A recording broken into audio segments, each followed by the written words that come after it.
ఎప్పుడో ఔరంగజేబు అక్బరు బాబరు భారతదేశం మీదకి దండయాత్ర చేసి ఇక్కడున్నటువంటి నగదు గుళ్ళలకు సంబంధించినటువంటి ఆస్తులు దోచుకుపోయి విగ్రహాలు దోచుకుపోయి దుర్మార్గాలు చేశారని విన్నాం. ఇప్పుడు నవభారతంలో బీజేపీ ఏతర ప్రభుత్వాలు అధికారంలో ఉన్నటువంటి రాష్ట్రాల్లో చివరికి కేరళలో అయితే ఇత్తడి సామాన్లు కూడా అమ్మేసుకోవడానికి సిద్ధపడ్డతే చివరికి కోర్టు ఆపాల్సి వచ్చింది. అదేంద్ర అక్కడ ఇత్తడి సామాన్లు అమ్మేస్తారు.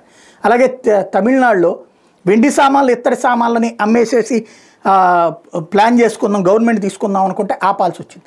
కర్ణాటకలో కోర్టు ఆపాల్సి వచ్చింది. కర్ణాటకలో దేవుడి ఆస్తులు అట్లాగే మిగ్గేయడానికి చూశారు. ఇప్పుడు ఈ అన్నిటి ధైర్యంతో అనుకుంటా అంటే మసీదులకు ఉండే ఆస్తులు వక్ఫ్ ఆస్తులనేమో కాపాడాలి, ఇంకా హిందువుల ఆస్తులు తీసుకున్నా ఒప్పుకోవాలి, క్రిస్టియన్స్ సంబంధించిన ఆస్తులు జోలికి పోవద్దు, హిందువులకు సంబంధించి చివరికి దేవుళ్ళకి సమర్పించిన బంగారాలని కూడా ప్రజలకు ఇచ్చేయాలట. తాజాగా మౌలానా కల్బే జవాద్ ఒక దారుణమైనటువంటి స్టేట్మెంట్ ఇచ్చారు. Government should distribute gold deposited in temples among people. ప్రజల చేతన ఆలయాలలో ఆలయాలకు ఇవ్వబడినటువంటి బంగారం డిపాజిట్లను ప్రజలకి పంచాలట. రేపు కాంగ్రెస్ ఆ హామీ కూడా ఇచ్చినా ఆశ్చర్యపోనక్కర్లేదు, లేదా వాళ్ళతో ముందు చెప్పి ఆ తర్వాత తాము అధికారంలోకి వస్తే ఇస్తామని చెప్పినా ఆశ్చర్యపోనక్కర్లేదు.